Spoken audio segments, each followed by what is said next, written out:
Awesome. All right, well, welcome everybody. Thank you so much for joining us tonight. My name is Eve and I work with Energy Allies, and we're one of the many members of the Fix the Grid campaign. We're so excited to present this webinar, Mythbusting Your Rising Electric Bill, alongside Boston DSA's Take Back the Grid. So as I said, if you'd like, feel free to introduce yourself in the chat, share where you're coming from, your organizational affiliation if you have one.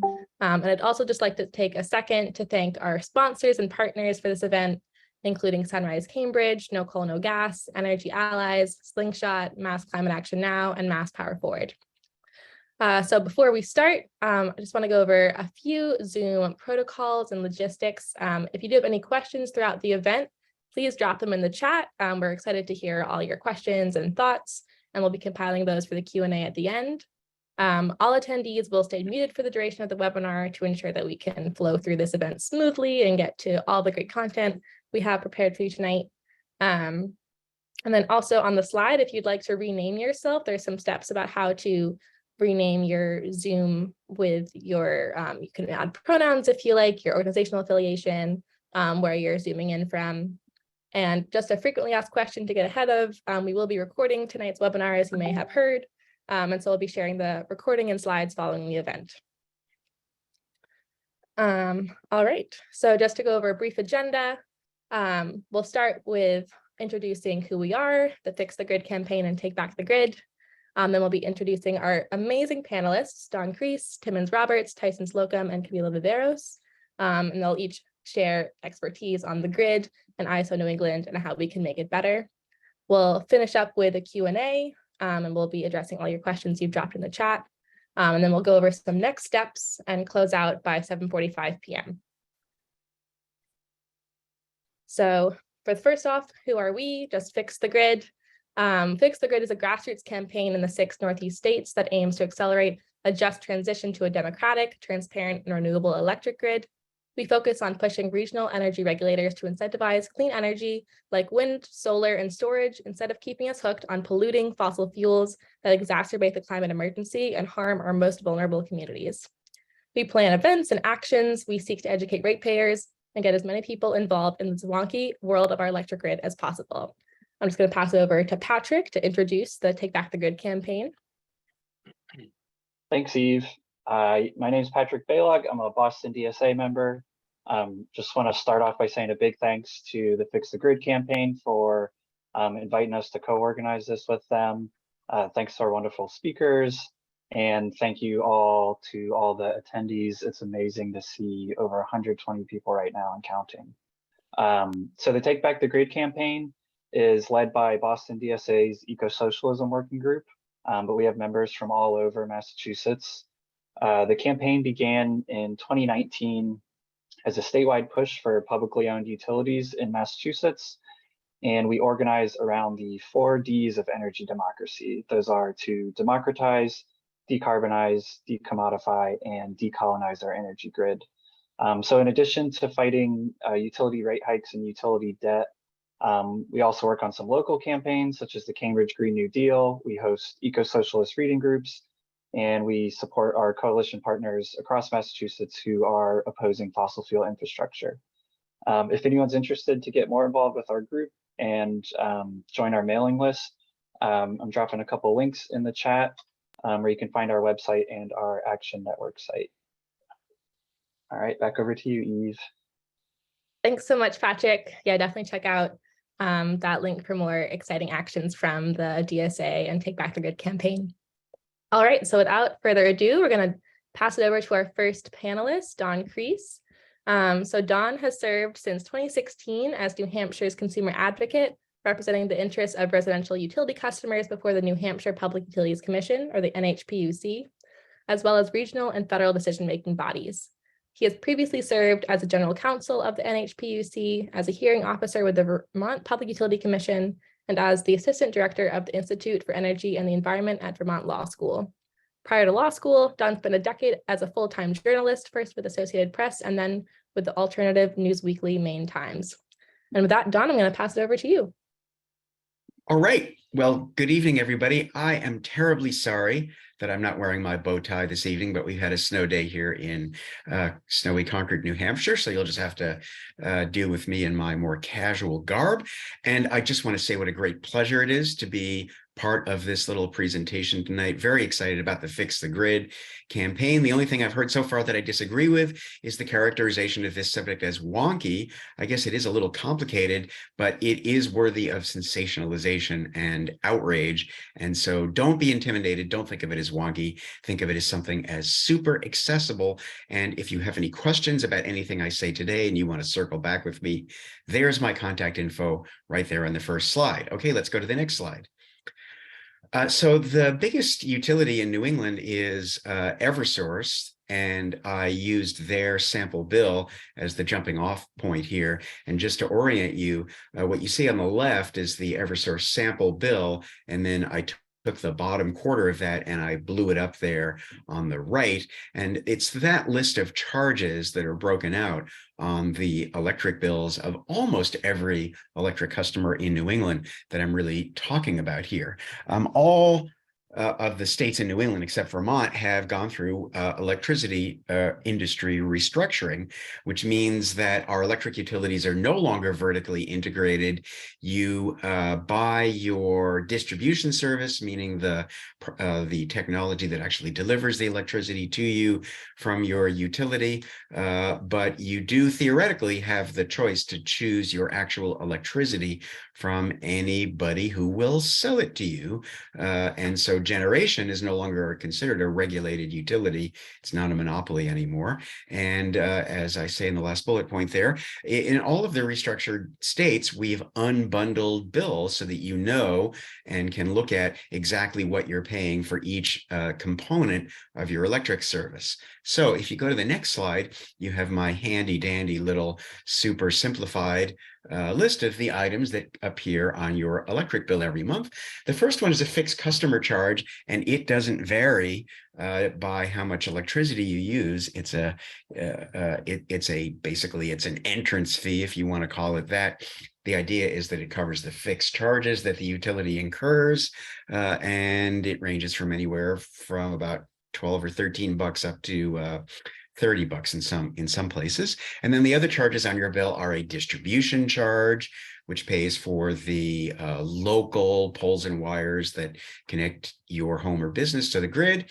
Then there's the transmission charge, which pays for the high voltage bulk power transmission system that moves electricity around the region and around the country. Some bills have a stranded cost charge, which is about making the utility whole for having been forced to sell off its generation assets. There are public benefits charges. In New Hampshire, they pay for energy efficiency programs and assistance for low-income customers. There are various miscellaneous charges that I'd be happy to explain to anybody who wants to know about from their individual bill. And then you pay an energy charge, which is the price of the actual electricity. And it's that charge that has been shooting through the roof around the region in the last year or two, which is what everybody is all worked up about. Okay, next slide. So how do the distribution charges work? Those charges are set by state PUCs. They are set through rate cases. The second bullet point is the formula for determining their revenue requirement. The process involves creating or determining a allowed return on equity, which is basically how much return the shareholders are supposed to be allowed to earn by way of a return. It's supposed to vary with the risk of the investment, despite the fact that utilities are very low risk. That is usually in our region about 9.25%. You might ask yourself, where can you earn 9.25% on any of your investments? Okay, next slide. Transmission charges, unlike distribution charges, are regulated by the federal government under the Federal Power Act. Typically, transmission owners get even more lavish returns on their investment because transmission is supposedly so risky. Our regional grid operator, ISO New England, oversees the planning of the grid, but I contend that everything else about transmission is essentially unregulated, or at least unscrutinized. The formula rates mean as soon as a new investment is made, it automatically goes into rates, and nobody's really watching to see whether these investments are prudent or not, or so it seems to me. Okay, next slide.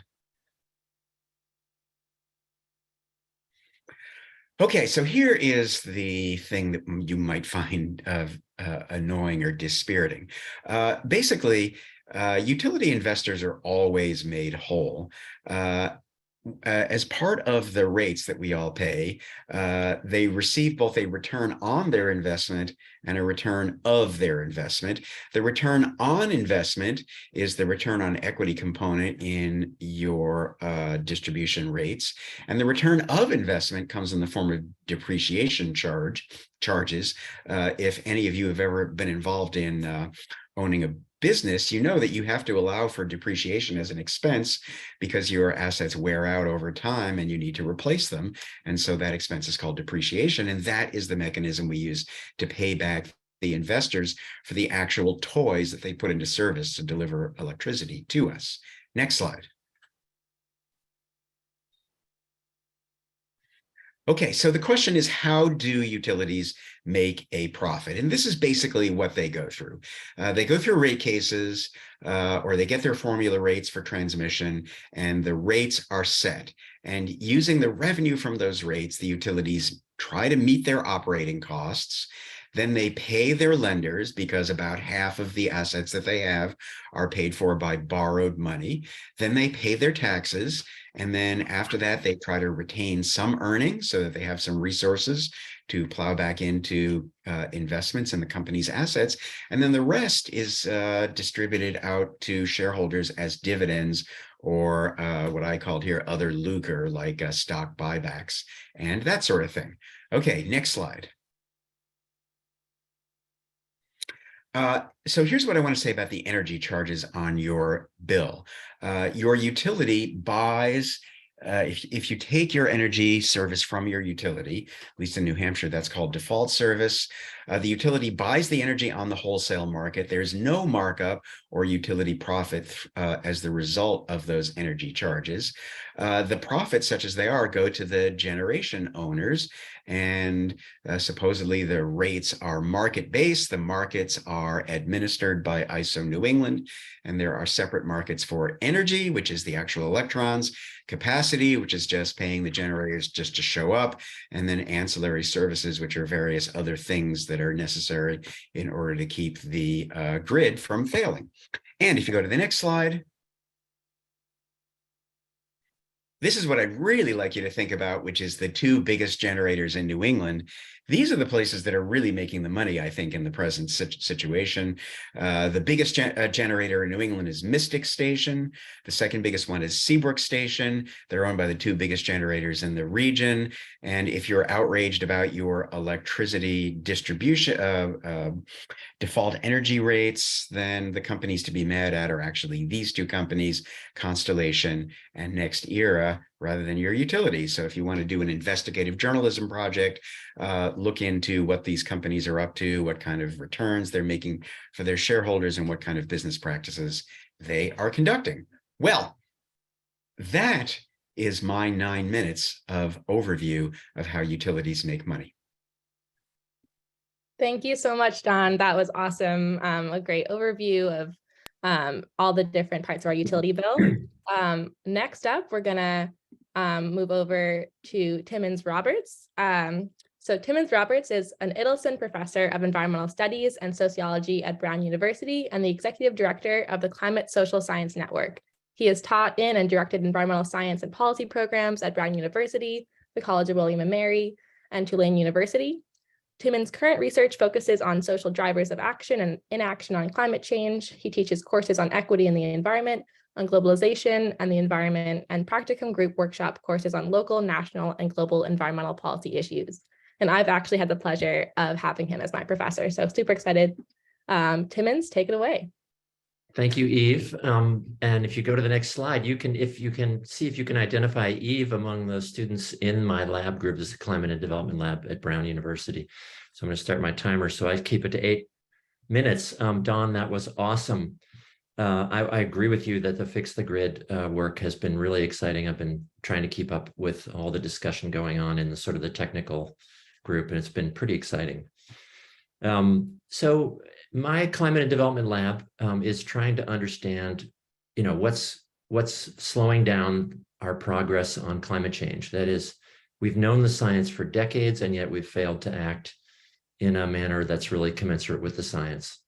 And so this Climate Social Science Network is a group of scholars, now up to almost 400 around the world, trying to understand the organizations that are slowing, blocking, in any way, keeping us from acting on climate change. So next slide. One of the first studies, Eve, I think you were on this one, is that right? Where we did a pilot study we went to the State House here in Rhode Island, and we went to the archives and just counted the number of times that different organizations testified against climate bills. This is in Rhode Island and then in Congress. And you'll find actually a lot of them are petroleum and fossil fuel industry related, but there's also chambers of commerce, the utility National Grid is right at the top, Oil Heat Institute, American Petroleum Institute, and so on. And one thing right off the bat is that utilities are highly present in state houses, as I'm going to show you, as basically the most consistent lobbyists in this space. They also pay dues to their trade organizations like the Edison Electric Institute and the American Gas Association, which do some of the most effective national policy work that is lobbying against climate action at the federal level. And then they also have local efforts. Next slide. So after that study, we were asked to do a more systematic work in Massachusetts and Connecticut. And then now we're branching out and doing it across the country, where anywhere there's data on lobbying or good testimony, data on positions that groups take. This is just a quick flash of the amount of data we had from Massachusetts, which we were just lucky that Massachusetts has some spectacular data. 134,000 lobbying positions taken by almost 2,000 organizations on 16,000 bills. And then we winnowed it down to the stuff that was about sort of the priority bills by environment and climate coalitions. So next, and we used algorithms. So this is what it looks like when you go in, for example, in Connecticut, in the website, this is the public hearing testimony. So you can find the bills that you care about. We're about to put out a big website about this. One of my undergraduates, who's also a data science student, has spent almost a year trying to put this data into a publicly searchable data set, and you'll be able to see some of the things we can do with it. The next page shows what you find with testimony. First of all, in Connecticut, they didn't have good lobbying data, but they did have good testimony data. So we collected almost 3,000 pieces of written testimony on 48 bills. And if you look carefully through the testimony, you can see, we just put into a data set who they were, what were their positions, and then what arguments they used. And we did quite an analysis of that. Next. I'm moving fast here. We have some reports that I'm happy to send you to. So if you just count up who testified in hearings in the legislature, it's basically 10-1 in Massachusetts and 9-1 in Connecticut, that is in favor of climate action. And you can see the groups that in green, who in generally supported the priority positions of environmental coalitions, and the ones against. And you can see in Massachusetts, it was also fossil fuels, utilities, and the real estate industry, and heating oils, of course. Next. And then similar pattern in Connecticut. Let's see here. It was utilities, 43 overall number of testimony that they submitted, heating oil and alternative fuels. So these groups are showing up frequently in hearings. In our Massachusetts report, we found actually that there was much more lobbying than there was actual testimony from utilities and other groups. That is, it appears that they don't want to be as public as they used to be in hearings, and that is they're now just working behind the scenes with lobbying. Next. But so in Connecticut, we found Avangrid and UIL Holdings to utilities, and then the Business Association Petroleum Council and Eversource were the biggest opponents of priority climate legislation. Next, I got to move faster here. Sorry about that. Here's some of the arguments we heard frequently in Connecticut against climate bills. Basically, that we need natural gas to live the life we have, that it'll hurt low-income residents, that Connecticut's too small to matter, renewables and EV bills are unrealistic and unfair, and you get the idea. Voluntary efforts only, please. And Connecticut will appear extreme and anti-business, and we shouldn't go first. We're already leading. Okay, next. This is some really interesting stuff. If you can get into this Massachusetts report and take a look, and you can see that different coalitions of actors sometimes lobby together and sometimes they fight each other. In the bottom left-hand corner, the one that says solar and net metering, and unfortunately I can't point at it, but you can see that the utilities are especially against.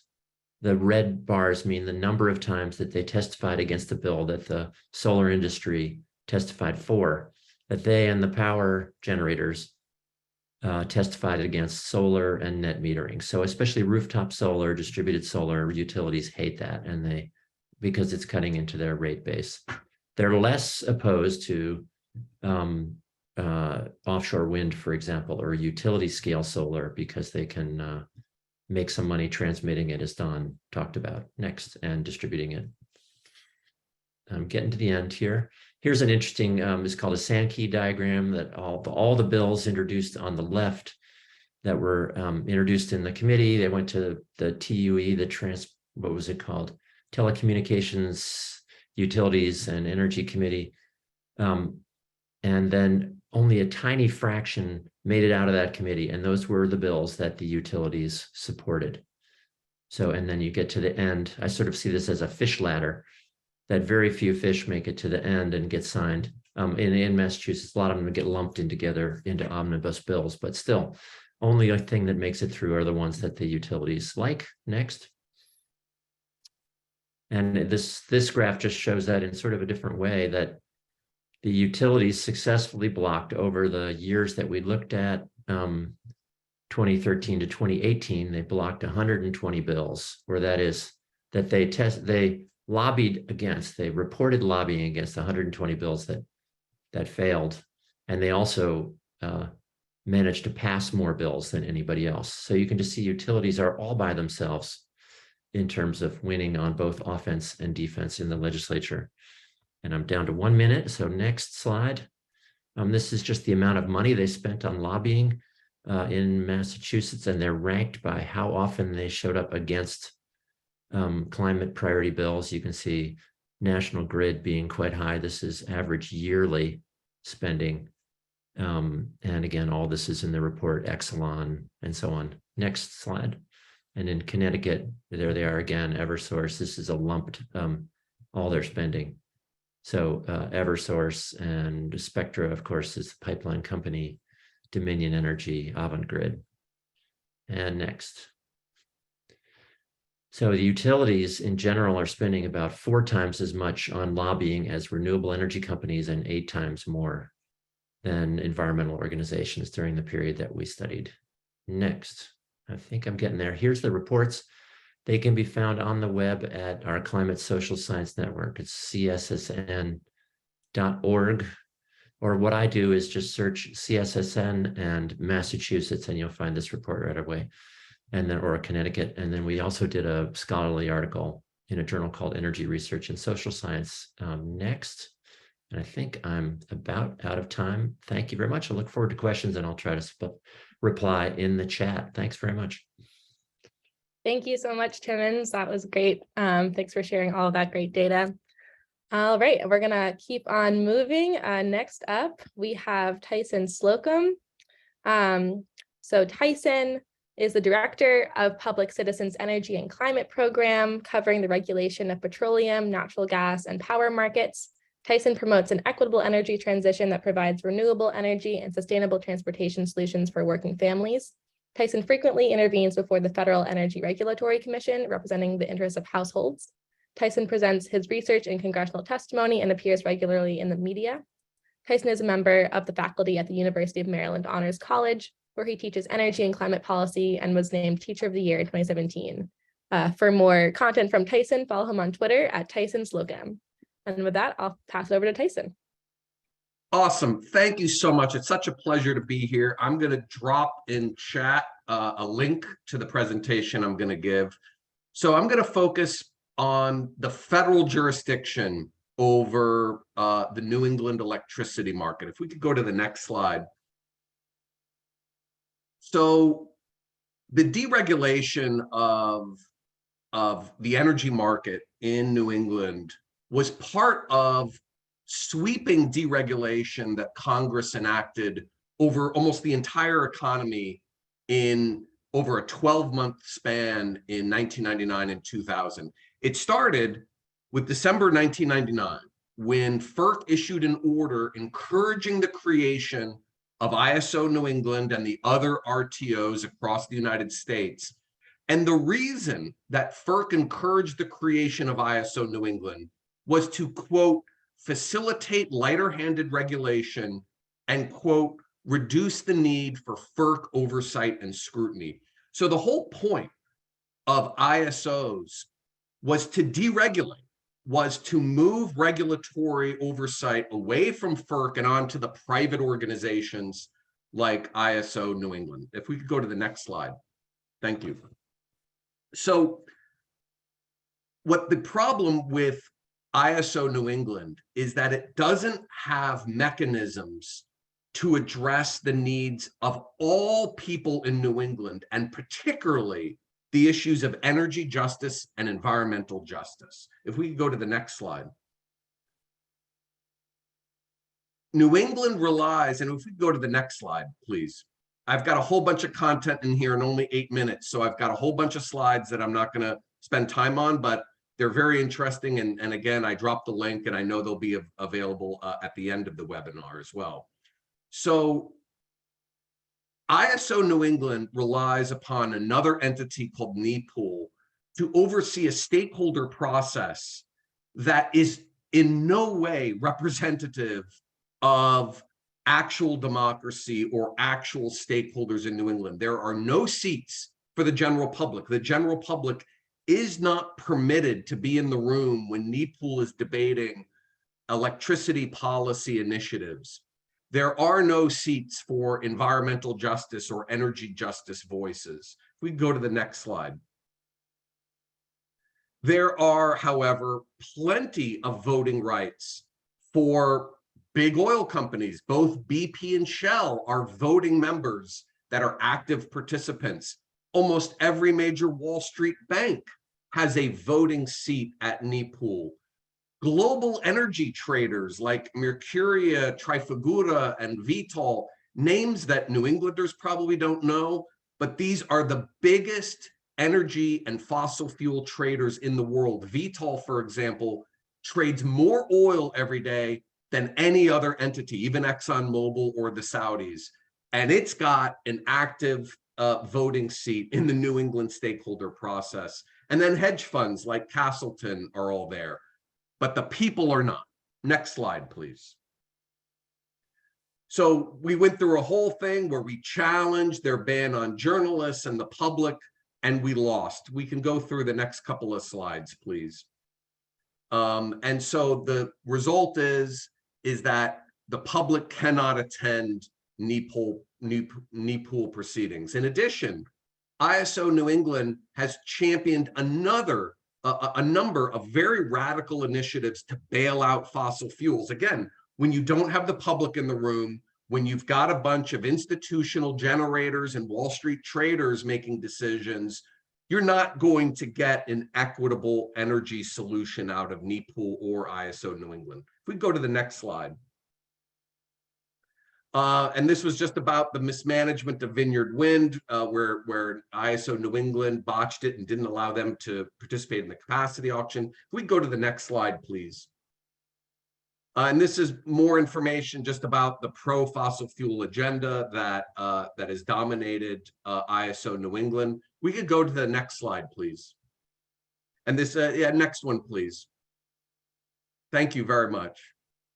Oh, I think we accidentally, yeah, there we go. Yeah, each one of these, we can keep going if you don't mind. I'll get to the solutions part. One more, please. Oh, and there are compliance issues. In September, FERC actually fined ISO New England $500,000 for falsifying information about a fossil fuel generator, Salem Harbor, in the capacity auction that resulted in Salem getting $100 million. And so there are serious issues with the way that ISO New England business, and they've even been sanctioned by FERC just a few months ago. Next slide, please. So ISO New England has a $200 million annual budget that is all recovered by ratepayers. So it's paid by all of you. The CEO, Gordon, he made $2.5 million last year. That's more than all 6 New England governors combined.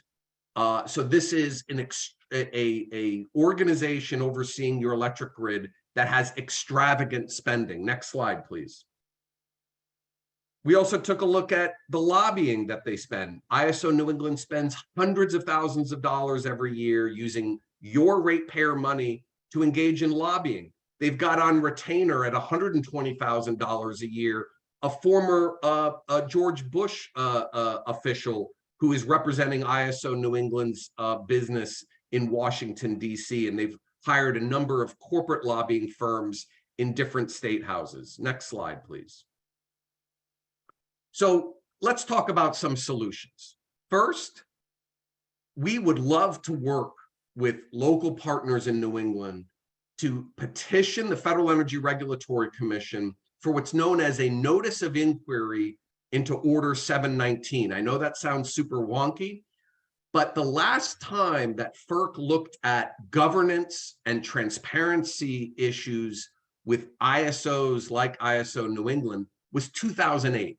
And they did a really poor job. And so one reform would be for citizen groups to petition FERC and say, listen, you haven't looked at RTO governance since 2008. There are serious problems with ISO New England. We need you to open up a notice of inquiry into your Order 719 so we can have a publicly docketed process to raise and examine issues with ISO New England governance. And as part of that, we need to make sure that all ISO New England and need pool meetings are open to free public participation. We have a board of directors for both ISO New England and need pool that are accountable to the people of New England. And we need to limit their excessive pay. The second reform is public funding of intervener compensation. This is where interveners get financially compensated for their costs associated with intervening before FERC, intervening before state regulatory commissions, and intervening at need pool and ISO New England. The third thing we need is data transparency. And we can go to the next slide, please. We can go to the next one.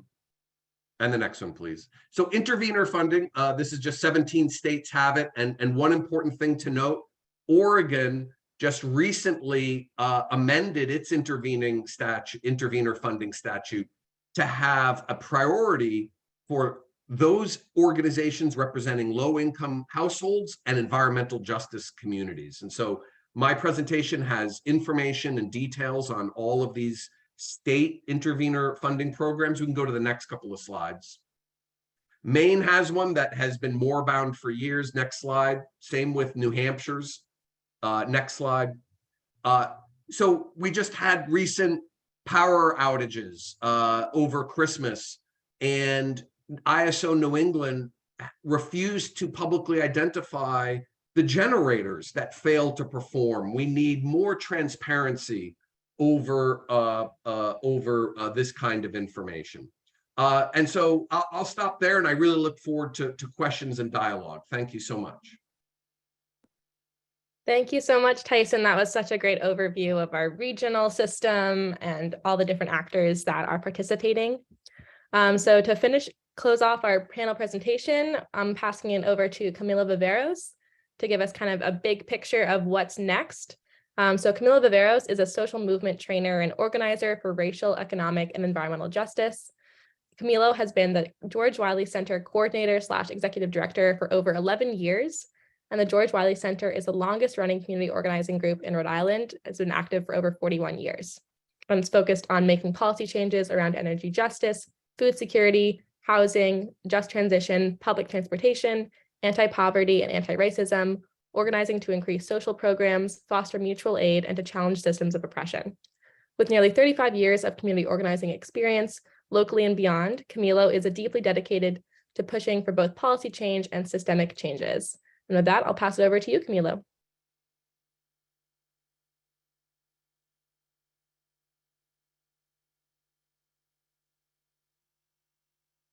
I think you might be muted, Camilo.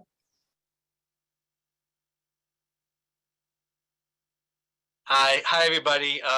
Wanted to start with a little glimpse of a scene that happened at our last rate hike hearing, just to give you a glimpse from the front lines of the struggle against rate increases in Rhode Island. Shine! Shine! Shine! Don't wash your hands in innocence.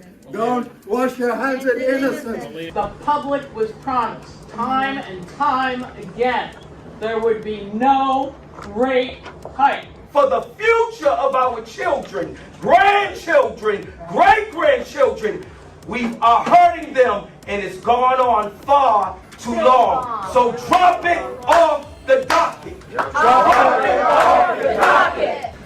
Does anyone have time for a question from the press? Anyone?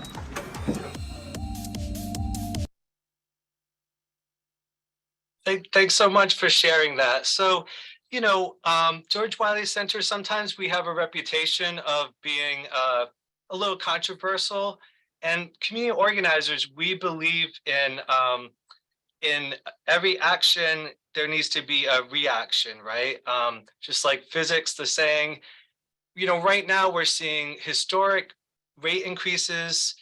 Everyone on this Zoom knows that what's going on with the climate change is not getting any better. So our actions really need to meet the crises that we're in right now. So, you know, that rate increase hearing, folks were ready to do civil disobedience, and that's the seriousness that we're talking about. So I'm going to talk a little bit about the micro, like some of the organizing that the George Wiley Center has done to try to really challenge the harm on BIPOC and low-income communities in Rhode Island. And I also want to highlight some of the macro systemic issues that we're facing, right? I appreciate the panelists, you know, talking about some of the differences between the supply and distribution side of your bill. But for our members, you know, when they're seeing record profits come from utility, from their balance sheets, it's clear that there are myths in the making, right? Whatever way you slice your distribution versus supply chain, you know, whether you believe there's gorging happening or not, utilities are making bank, they're making decent profits, and it's up to us to really push back against the folks that are benefiting off of, you know, the harm that they're creating, right? So the George Wiley Center has been around for, like we said, over 40 years. We come out of the welfare rights movement. George Wiley was a welfare rights organizer. We're a membership-based organization, so we're on a drive right now trying to build 1,000 members. And I would encourage all of us to think about, like, what is our theory of change, right? How are we building power, and how are we building up to scale to challenge the problems that we are opposing? So, you know, we have decades of different victories that we've won that have, you know, incrementally made changes. So, you know, even in the 10 years I've been at the George Wiley Center, we've seen a decrease of over 10,000 households facing utility shutoffs. And how have we won that? We won that through change on multiple levels, by submitting legislation, by pushing for administrative changes, by taking direct action and demanding policy and practice changes directly by corporations and agencies, right? But just because we've gotten 10,000 households in a safer place, it doesn't mean that the struggle's over, right? We're right now, our main campaign is to win a percentage income payment plan, because for some low income households, folks are still paying 20 to 40% of our income toward utilities, right? And we all know about the housing crisis, and this struggle is at the intersections of environmental justice, climate justice, and the housing struggle, right? So approaches to change, like I said, I think it's important for us to think about and be intentional about how we're approaching these problems. For the George Wiley Center, our approach to change is very clearly a direct action-based community organizing approach, which believes that until we build the power of people that are directly affected, those who are benefiting off of injustice are going to be able to continue to have those policies passed, right? So I'm excited to network with everyone here to really talk about how we can fix the grid by building our power together, right? And the George Wiley Center, like I said, does that through changes in public policy, administrative changes. We've, had for example, one situation where we did a class action suit because National Grid was illegally shutting off thousands of people with medical conditions, right? Our members became plaintiffs. We went all the way to Superior Court, and 7,000 people are protected now because of that civil suit, right? So let's talk about who and why we're committed to organizing, working class BIPOC community members. There's a grid, there's a little pie chart that shows a little bit about economic energy insecurity and how we're really it's not equal, right? It's not all folks face the same level of energy insecurity. So the Synapse Energy Economics Research Project came to the conclusion that I think it's just a couple more slides, one more. One more. Okay, there we go. That for Black families, right? It's much higher, right? The level of insecurity and inaccessibility around energy. So when we're organizing, we can't have a colorblind or class blind analysis assumes that we're all going to be part of the change without putting resources into how we make that change together. So if you go to the next slide, I wanted to talk a little bit about some of the workshops I've done for Power Shift, where we've challenged these issues about how a lot of times you hear these ideas about, folks that are poor are too busy struggling to survive. Yes, there may be some truth to that, but the conversation we need to have is about resources and relationships, right? And people need to put their money where their mouth is, right? And can't use these self-fulfilling prophecies where you say, oh, well, poor people, immigrants, BIPOC communities don't want to be involved or engaged because we're too busy struggling.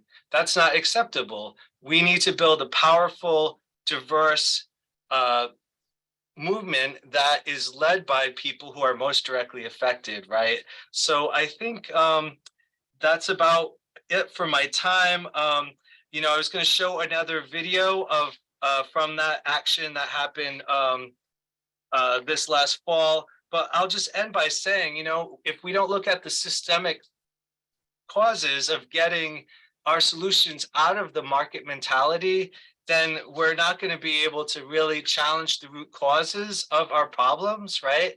You look at places like Nebraska that, I don't endorse their use of fossil fuels, but on the economic level, their rates are 40% lower because they're publicly owned, right? So we need to make sure that the solutions aren't false solutions that are being promoted by people that are profiting off of our suffering.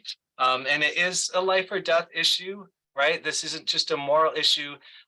There's an existential threat to low-income folks that face energy insecurity, and there's an existential threat to climate change and pollution. So we need to face all these together, and I'm hoping we can build support for each other and get stronger so we can win bigger victories together. Thank you. Thank you so much, Camilo. I think, Maria, I think we have time to watch the video before transitioning to questions. What do you think? Or should we just go right into Q&A? I think we can watch at least a minute of it. Yeah. Great.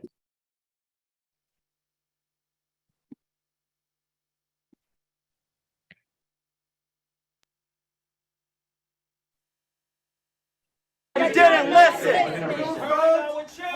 When we talk about parties, the most important parties are the people right here. You want to talk about all the different stakeholders, you want to talk about the legal counsel, these are the people that are going to be impacted by these rate hikes. Don't walk away from rate hikes. No rate. So rate hikes. And the legality issues, but the fact is the impact this is going to have is increased evictions, increased homelessness, and guess what? That blood is on your hands. People are gonna die. Elderly will People die. are gonna die. Children will suffer. It is immoral, and the religious community stands to say you have an obligation as a commission to do what is right, to do what is fair. And so we ask you, who are leaders, who God has put in place, to do the right thing, because children will die. Children will be separated. They will not eat. Families will have to choose, do they pay their rent or do children go home in cold houses with lights off and suffer? And it will raise more money in the state because somebody who had the right choice to make a right decision right now for the future of our children, grandchildren, great-grandchildren, we are hurting them, and it's gone on far too long. So drop it off the docket. Drop it off the docket. Drop it off the docket. Drop it off the docket. Drop it off the docket. Thank you so much for sharing that, Camila. That's an extremely powerful action. All right, well, I want to thank all of our panelists once again for sharing your expertise and time with us this evening. We went all the way from looking at what our utility bill, breaking down what those different charges are, to what different actors influence state level lobbying, to our regional level, ISO New England, to how can we change this whole system? How can we break this down and make it work for everybody? So we're going to transition into the Q&A right now. If you haven't asked a question yet, feel free to drop it in the chat. We'll be monitoring that going forward. So just to start off, I think this has been answered a bit in the chat. And I can pass it to you, Tyson, first, but if anyone else has thoughts on it. Someone asked if the New York ISO is similar to New England in terms of decision-making without public input or their salaries. So I was wondering just your thoughts on comparing ISO New England to other ISOs across the country. Yeah, so ISO New England is a complete outlier in terms of its ban on public attendance over knee pool proceedings where deliberation and voting occurs on proposed electricity market designs. And you know, Don, thank goodness that Don and the other consumer advocates are able to participate and vote in that process. But I'll turn it over to Don, who's got a front row seat for those deliberations. But what I can say is no other ISO bans the public from attending. And ISO, I'm a native New Englander, and it pains me that ISO New England is an outlier in a bad way. Don, I don't know if you've got anything to add. Just that I heartily agree with everything that you just said, Tyson, about how outrageous it is that NEPOOL operates as a kind of a very large sort of smoke-filled room, although there's no smoking in those rooms. Even if the public were allowed to attend NEPOOL meetings, though, the voting rules and the whole system is essentially impenetrable. I don't have the resources to make meaningful use out of my NEPOOL membership. And even if I could, because I'm just one little vote in one little sector known as the end user sector, the fact is that the legacy interests, meaning the big companies that own the generation and transmission assets principally, they dominate. They essentially have veto power over what NEPOOL decides. So it screams for reform, and it's exactly the reason you gave, because when FERC issued Order 719 more than a decade ago now, it told these regional transmission organizations that they were supposed to create meaningful opportunities for the public to have an influence on the governance of these things. And that's just not happening in New England, in my respectful opinion. Thanks for sharing, Don and Tyson. Yeah, definitely just evidence that we really need to reform ISO New England. And so glad that you all are here tonight to learn how to do that. I see a couple of folks are raising their hands. So if you have a question, drop it in the chat. We're not able to unmute if you're an attendee this evening. So if you're able to type that into the chat, we can get to your question. So the next question that we have is, this is kind of a wider question that I'm going to start with you, Camila, but if anyone else wants to jump in.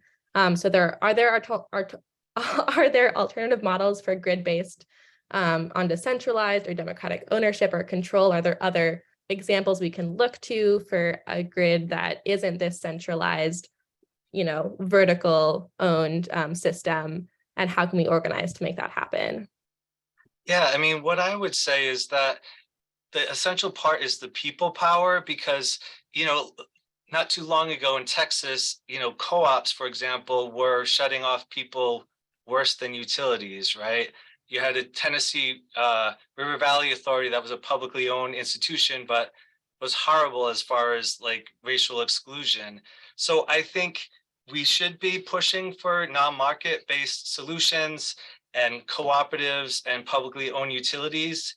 And we can't just hand over the supervision and accountability. We need to be organized, and we need to have grassroots groups that hold everyone accountable, whether it's a public utility, whether it's a co-op. Barbara Alexander made a comment about Nebraska, right? There isn't any perfect solution where some places where you have lower rates, they're burning fossil fuels. Other places, folks are doing a better job transitioning to solar or wind, but they're not being mindful of the rates as they impact low-income people. So that's why I'm so excited about us coming together. All of us from our different vantage points are going to be able to build trusting relationships and educate each other about what's most important to us and how we won't be divided, right, and conquered by our common opponents, which is really corporate utilities. Yeah, absolutely. Anybody else want to speak to that question before we move on to the next one? All right. I do have a point I wanted to jump in on. I'm really sorry about it. We've been holding workshops across New England. We held them in all the state capitals, all 6, and then we had 6 remote workshops with all kinds of stakeholders. We reached out to a lot of you all. A lot of you showed up. A lot of you we didn't reach because we didn't find you. So I'm sorry about that. But so we're coming out with a report. We hired Synapse Energy Economics in Boston, and also their outreach group called Climbable. And we're very close to releasing the sort of report, and I think you all would like it. It has sort of recommendations for legislators, for governors and state agencies, for public utility commissions, and for community organizations. So this is all the stuff we heard in these workshops. I'm going to put a link in the chat to sort of the site where it will be. I'm sorry I don't have a release date yet, but we're getting down there, a couple weeks. And there's all the materials from all the workshops. So sorry to interrupt. No, thank you for sharing that. That'll be a great resource to check out. And we'll compile all these kind of links and resources shared throughout the event to share out via with the slides and recording, so you can reference them after as well. Another question that we got in advance of the event is, in Fixing the Grid, is there a focus on job/career initiatives for Black Americans or other kind of like workforce diversity, workforce development? How do you feel that ties into fixing the grid on a larger scale? And this can, whoever wants to start off, feel free to unmute.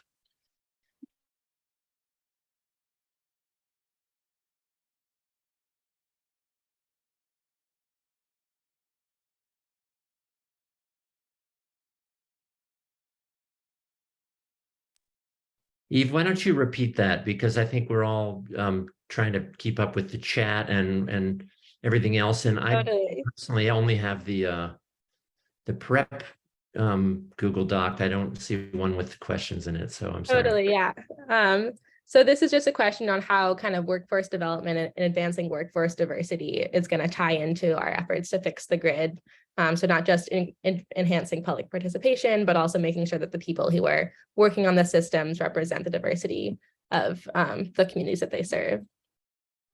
Well, I'll start. I won't think I'll do a great job, but I'll start. And that is, we heard a lot in these PUC and these workshops in each of the states about how important having a workforce is that can address the huge transition that's going to happen. There's going to be a lot of work. There is a lot of work to be done, you know, from insulating homes, installing solar, redoing the power lines. And then there's just sales and marketing and managers, and there's going to be all kinds of things. But this needs to be done equitably. It can't leave people behind. And it also needs to be done at a fair wage. So there needs to be some real, you know, agitating over making sure there's this isn't just the lowest price contractors getting the work, but rather that more of the projects are able to be done by unions, frankly, that are going to spread the benefits around much better. And I'll just add on, it's really important that the governance and control over the energy institutions in New England reflect the communities that they serve. I encourage everyone to go to the ISO New England Board of Directors page on their website. There's 10 members of the Board of Directors, all paid in 7 figures. There is 1 person of color out of 10. And none of the Board of Directors has any accountability to the people and ratepayers of New England. That is the crux of the problem. When the grid operator has no interest and no responsibility to be responsive to the community that it's supposed to be serving, when it does not feature the kind of broad diversity that New England communities feature, that's a problem. And so if we want to have a grid operator that is working for the people, it needs to start representing and looking like the community that it's supposed to be representing.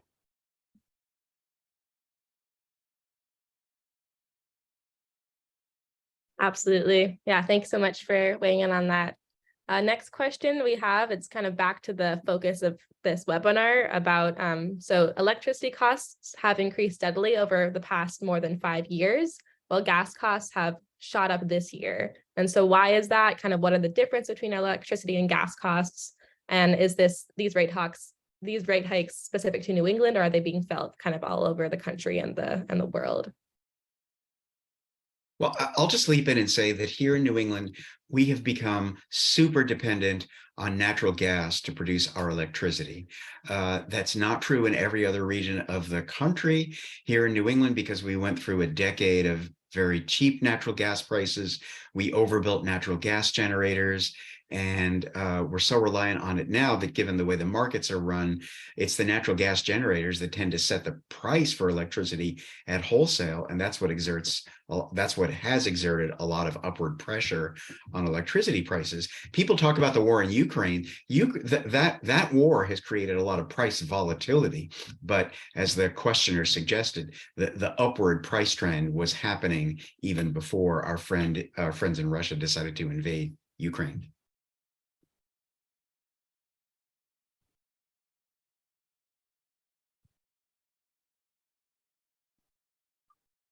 Thanks, Don. Yeah, I think especially in New England where there is there's no natural resource of natural gas. It all has to be imported into the region. It's especially doesn't make any sense for that to be one of the primary sources that we use to power our homes.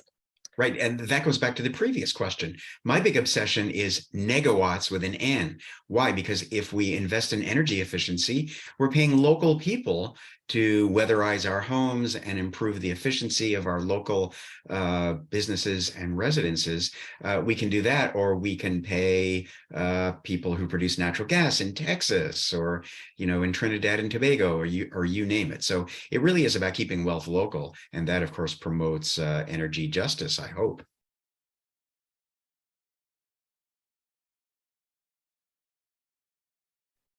Yeah, absolutely. Energy efficiency, I think, is going to be a really important piece of getting us to a just transition. So just jumping off that point about energy efficiency, we had a question in the chat about energy security and the George Wiley Center. And so they're asking kind of what strategies the George Wiley Center uses to get people enrolled in LIHEAP assistance, and what can others learn from the work that you all do around that area. Sure. And I just wanted to mention one quick thing. I mean, Rhode Island and Massachusetts are among the best in the country as far as energy efficiency. And we also have some of the highest rates in the country, right? So that doesn't mean that we shouldn't double down to increase energy efficiency, but we also have to keep an eye on the bottom line, because there's something called decoupling, which allows for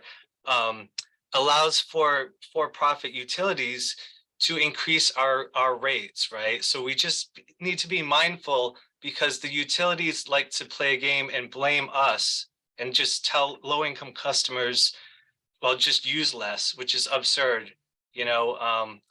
A lot of our members are struggling with facing utility shutoffs and are already much more ecologically concerned than the average person that's promoting that from the corporate structure.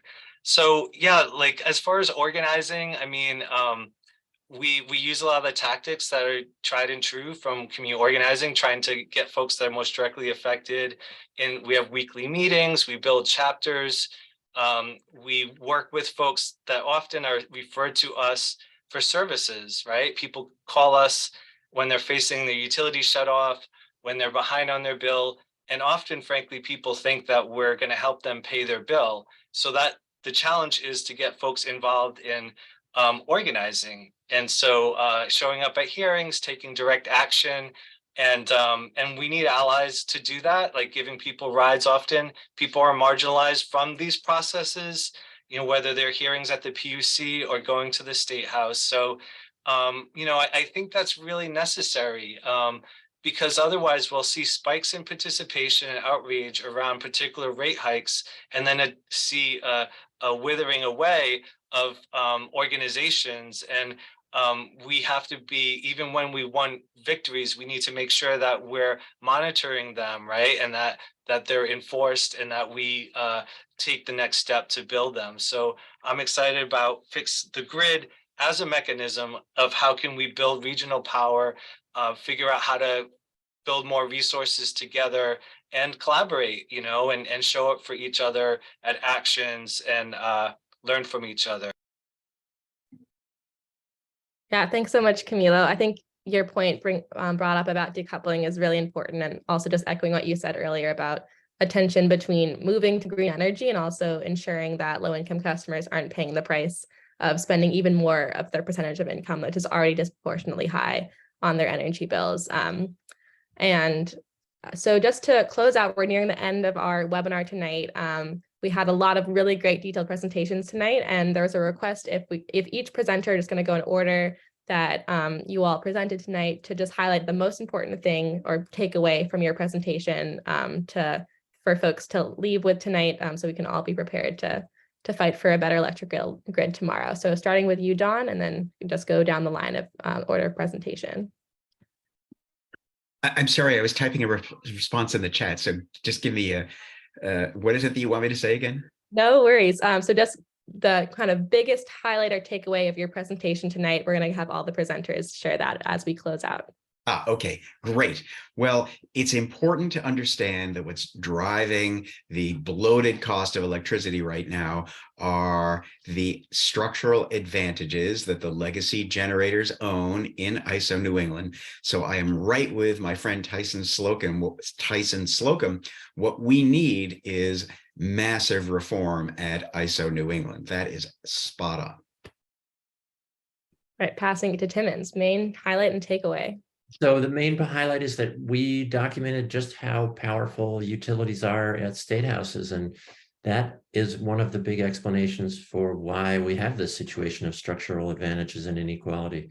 And who gets their way are the utilities first, and then their partners. And there's many partners, and they've, as somebody pointed out in the chat, they've managed to control chambers of commerce and trade organizations and all kinds of others.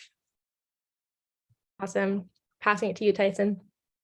So ISO New England, as the grid operator and the entity that drives electricity policy for the region, is not accountable to the public that it's supposed to be serving. And so I would be thrilled to work with all the folks on this call on a petition to the Federal Energy Regulatory Commission to initiate an inquiry under Order 719 to pursue governance reforms over ISO New England and the other ISOs across the country to democratize their access and to ensure that all interested members of the public can freely participate in decisions about our energy future. Awesome. And Camila, close us out. So, thank you so much for my co-panelists and for pulling us together. I think the antidote for all of the different issues, whether they're legal barriers to participation, whether they're the donations and lobbying by the corporate world, right? Whether they're the challenges around what people perceive as, technocratic, barriers to understanding these decisions that are being made. The antidote to all of that is a literal struggle around power, right? It's literally, we want access, we want clean, renewable power, but we're going to have to build power. We're going to have to organize the unorganized, right? Our neighbors, other folks in our community, we're going to have to topple those barriers to participation and work with everyone on this call, work together to build our capacity if we really want to make the change that we all have identified, right? So we look forward to working together. Thank you so much for pulling us together, and looking forward to struggling together to win bigger victories. Thanks so much, Camila. And thank you again to all of our panelists tonight. I'm going to pass it over to Marae for final action item and to wrap us up.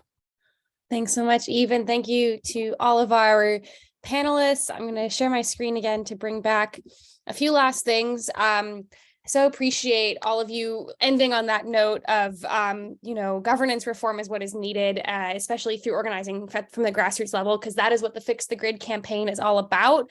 It's a campaign that includes a lot of different organizations across the region, some of which you can see here on the slide, along with others. We're a grassroots campaign that is aiming to accelerate, as Eve said, a just and just transition to renewable, democratic, and transparent system. And we're doing that, as we talked about at our campaign launch a few weeks ago, by getting state leaders, especially, and folks like Don and the other consumer advocates to be our spokespeople, to leverage their influence with ISO New England and ask for the reforms that we need to get state representation on the ISO New England Board of Directors, to replace ISO leadership with folks who are ready to actually get their hands dirty on this and make sure that they're heading in the right direction, to open up more forums for public participation. Those are all the things the Fix the Grid campaign is working on. And we would love your involvement. So join us in our next steps. Let us know how you'd like to plug in. We're going to be dropping a link in the chat where you can express, and can let us know how if you want to just join the email list to know about future meetings and events like this, if you want to join our meetings, there are lots of different, ways to plug in whatever capacity or directions you're excited about. So please let us know. You can also check out our website that we're going to be continuing to populate with a whole bunch more information in the coming weeks and months as we expand our toolkit of materials. And that's also part of what's in the Google form that we hope you'll fill out, is kind of asking you, what materials do you want to see? What kind of webinars along these lines do you want to see? What topics do you want us to cover? Because the Fix the Grid campaign does a lot of work kind of demystifying our grid, and there's so much we could talk about. So we want to make sure we're heading in the directions that people are most interested in hearing about. So please take a moment to fill out that form. Shouldn't take more than a minute. And then to close us out, I want to mention that our upcoming action is our Rally for Clean Energy, our Boston Fee Party in person in Boston on Thursday, March 2nd. This was originally scheduled for later this week, but we postponed it. And we hope you'll join us to really, call on our Massachusetts leadership to step up on this and help us reform our electric system, because we can't keep going down this direction of electricity, electric bills skyrocketing, depending on fossil fuels, all of our money going towards utilities lobbying against climate legislation, or ISO New England executives making way more money than they should off of ratepayers. So join us in this fight as we work on fixing our grid. And thank you so much for joining us tonight. And thank you so much to our panelists. We'll be in touch with the recording and the slides. And I'm sure that the panelists would also welcome any additional questions via email if you want to reach out to them. Thank you, everyone.